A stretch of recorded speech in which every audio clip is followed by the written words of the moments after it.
पंच तत्व निकल करके आते हैं। ये पंच तत्व शरीर से बाहर भी हैं और शरीर के अंदर भी हैं।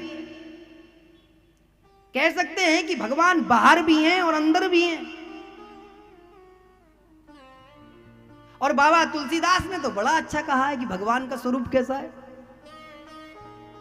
बाबा तुलसीदास ने कहा कि भगवान देखने में कैसे लगते हैं। यदि भगवान को किसी को देखना हो, भगवान के बारे में किसी को जानना हो, तो भगवान कैसे हैं। बिनु पग चलई सुनई बिनु काना,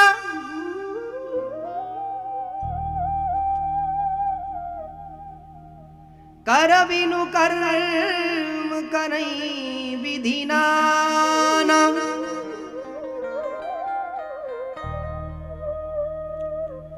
आनन रहित सदा रस भोगी, बिन वाणी वक्ता सूत जोगी।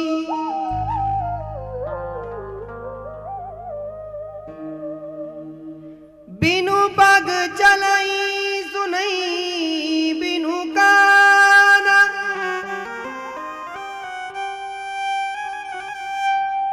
कर बिनु कर्म करई विधि नाना।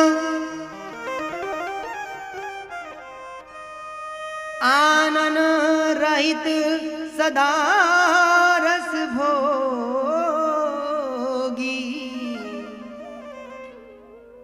बिनु वाणी वक्ता सुत जोगी। बाबा तुलसीदास जी ने कहा है अपने रामचरितमानस के आगे, भगवान कैसे हैं। बिना पैरों के हैं। भगवान के पैर नहीं है, लेकिन आगे लिखते हैं कि ऐसा कोई स्थान नहीं जहां भगवान जा नहीं सकते। बिनु पग चलही, बिना पैरों के चलते हैं। सुनई बिनु काना, बिना कानों के सुनते हैं। कर बिनु कर्म, हम सभी को कुछ ना कुछ करने के लिए हाथों की आवश्यकता पड़ती है ना, उनके हाथ भी नहीं है। लेकिन ऐसा कोई काम नहीं जिसे वो कर नहीं सकते। उनके जिह्वा भी नहीं है, लेकिन ऐसा कोई स्वाद नहीं जिसे वो ले नहीं सकते। उनके वाणी भी नहीं है, लेकिन ऐसे कोई बात नहीं जिसे वो कह नहीं सकते। ऐसे हैं भगवान। आप बताओ, जब कभी कभी भगवान को बुलाते हो, जब कभी डिफिकल्ट कंडीशन में खड़े होते हो, तो कोई ना कोई आता है, नहीं आता है। जब कभी कभी भगवान को आवाज देते हो तो भगवान सुनते या नहीं सुनते। जब कभी कभी हम कोई काम करने चलते हैं तो कहते हैं ना, भगवान इस सारे हमारे काम को ठीक ठाक से पूर्ण करा देना। कहते हैं या नहीं कहते। हम ही लोग तो कहते हैं, तो करते हैं या नहीं करते। कोई बाधा आने देते हैं। कभी कभी जब हम भगवान को भोग लगाने जाते हैं तो भोग को ग्रहण करते या नहीं करते। वो बात अलग है कि दिखता हो या नहीं दिखता हो, लेकिन ग्रहण तो करते हैं। और जब यह नवदा भक्ति को पार कर जाते हैं, तब ईश्वर का जो निराकार स्वरूप है वो साकार में बदलने लग जाता है। गंगा निराकार थी, लेकिन जब भगवान को प्राप्त किया तो फिर साकार रूप में हो गए। तो इसीलिए व्यक्ति के भगवान के दर्शन करने के तरीके हैं। भगवान तो हर स्वरूप में मौजूद है। परीक्षित से कहते हैं, परीक्षित जिस वक्त पर तुम्हारे जो पूर्वज थे ना, उनके साथ में जब अत्याचार हो रहा था तो भगवान उनके साथ में साकार रूप में खड़े थे, निराकार रूप में नहीं थे, साकार रूप में। तो परीक्षित का मन अब भगवान की ओर जाता है। भगवान की कथा व्यक्ति का मन भगवान की ओर लेकर के चली जाती है। तो द्रौपदी ने एक दिन भगवान से कहा था, भगवान मैं युद्ध नहीं चाहती। तो तो भगवान शांति दूत बन के गए थे और कौरवों से पांडवों के लिए 5 गांव मांगे थे कि यदि आप 5 गांव भी पांडवों को दे देंगे तो यह युद्ध नहीं होगा। बहुत कम मांगा था, लेकिन भगवान जानते थे कि नियति कुछ और तय कर रही है। तब दुर्योधन ने भगवान को बांधने का प्रयास किया था। भगवान तो बंधे नहीं।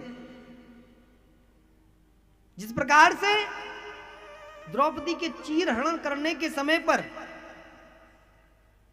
द्रौपदी की साड़ी उतारी जा रही थी, साड़ी उतारने का, निरंतर नग्न करने का द्रौपदी को प्रयास किया जा रहा था, उसी प्रकार से पूरी सभा नंगी हो गई लेकिन द्रौपदी के वस्त्र नहीं उतार पाए।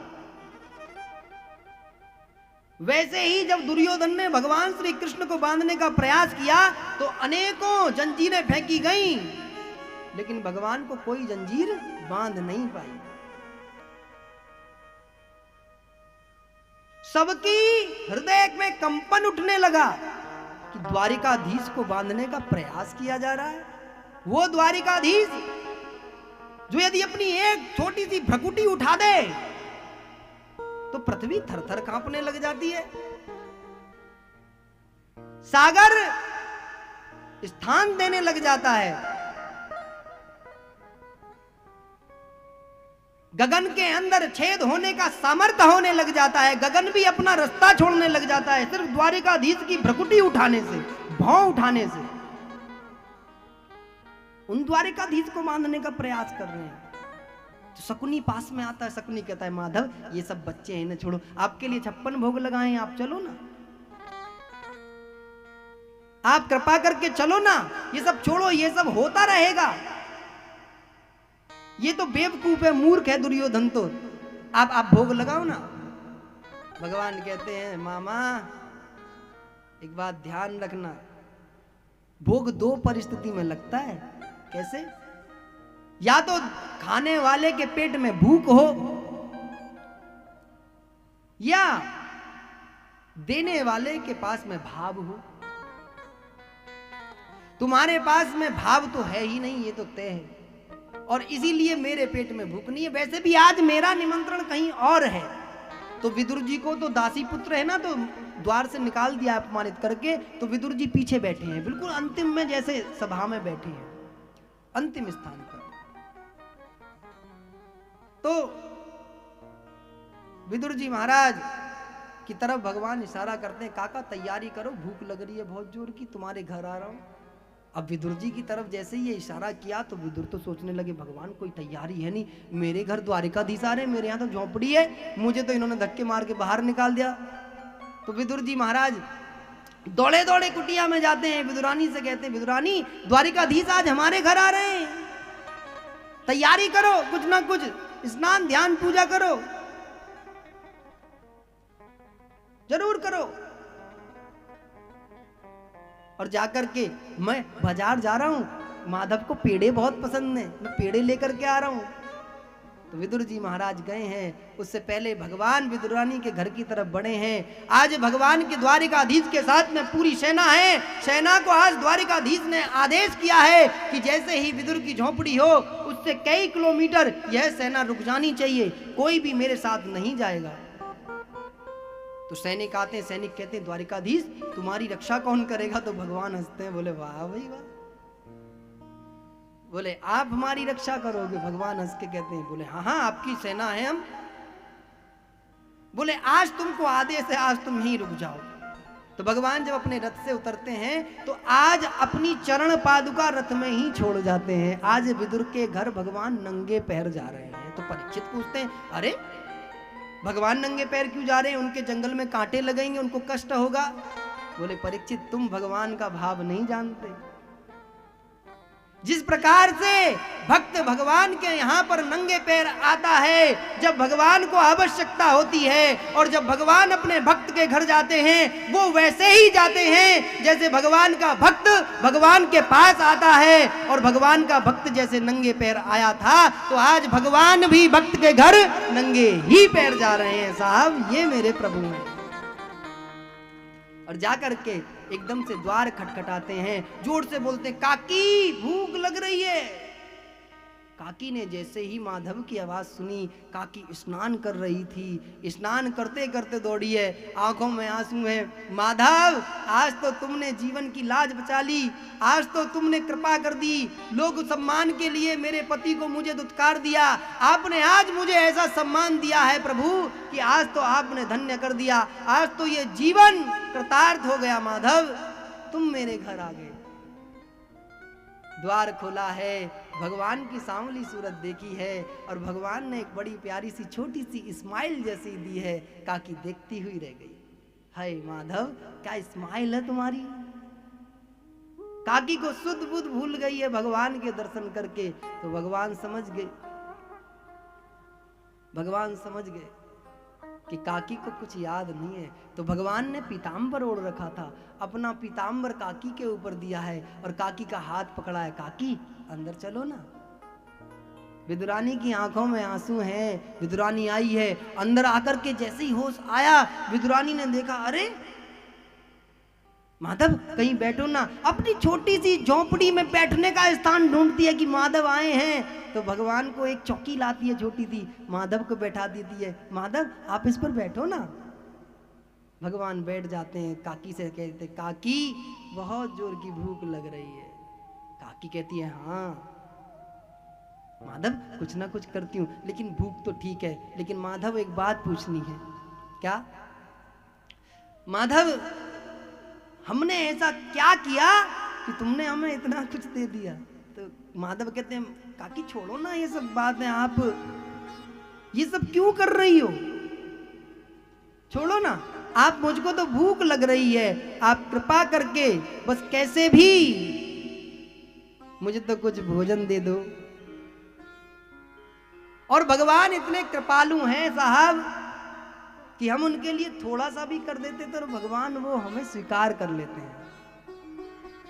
जिस प्रकार से विदुरानी को यह एहसास हो रहा है कि हमने तो कुछ किया भी नहीं माधव के लिए और माधव ने हमें इतना सम्मान दे दिया। ऐसा क्या काम किया हमने तेरा, जो मेरा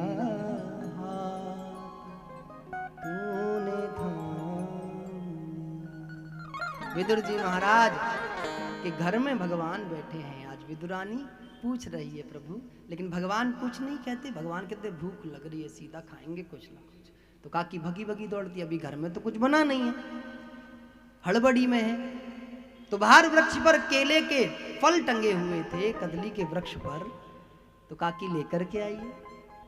काकी ने अपने हाथों से उन कदली के वृक्ष से टूटे हुए केलों को जब भगवान द्वारिकाधीश को खिलाना प्रारंभ किया है, तो भगवान के नेत्रों से जैसे ही काकी के नेत्र मिले हैं, तो काकी भूल गई कि मैं भगवान को कुछ अर्पण कर रही हूं।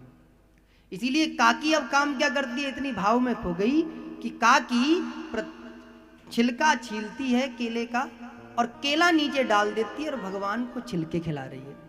और बीच बीच में पूछ लेती है, माधव केले मीठे तो हैं? तो भगवान कहते बहुत टेस्टी है साहब।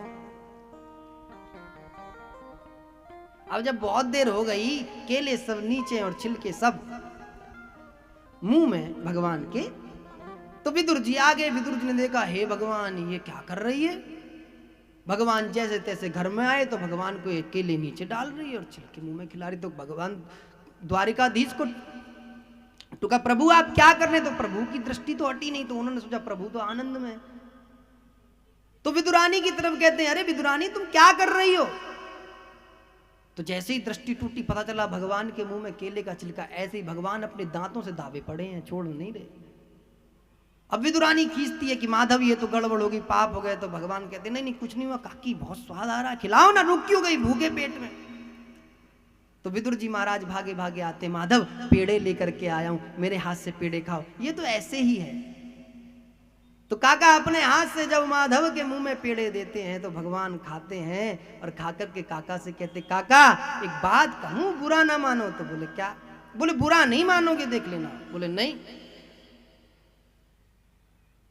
बोले काका जो स्वाद काकी के छिलकों में था ना, इस पेड़े में नजर नहीं आ रहा है। काकी से कहो ना छिलका खिलाना प्रारंभ करे। भाव का भूखा हूं मैं, ये भगवान के स्वयमेव शब्द हैं।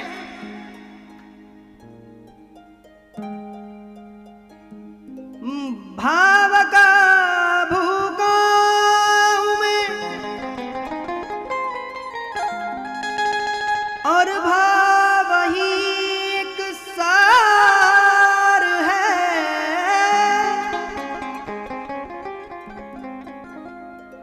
भाव से उसको भजो तो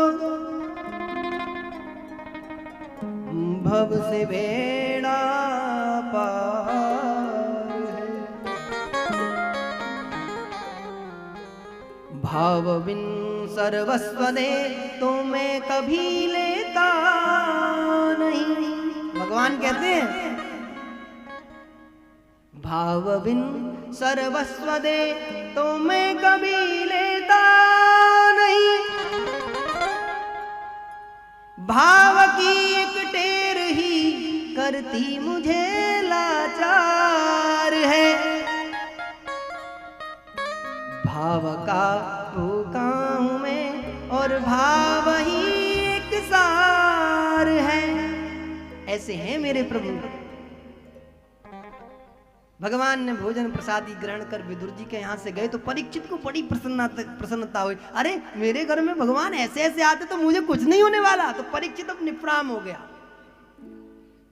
जीवन हमारा डिपेंड ऑफ कॉन्फिडेंस है। यदि विश्वास होगा तो सब सही है और विश्वास नहीं होगा तो सब लाइफ डिस्टर्ब हो जाती है। इसलिए अब परीक्षित को विश्वास जागा है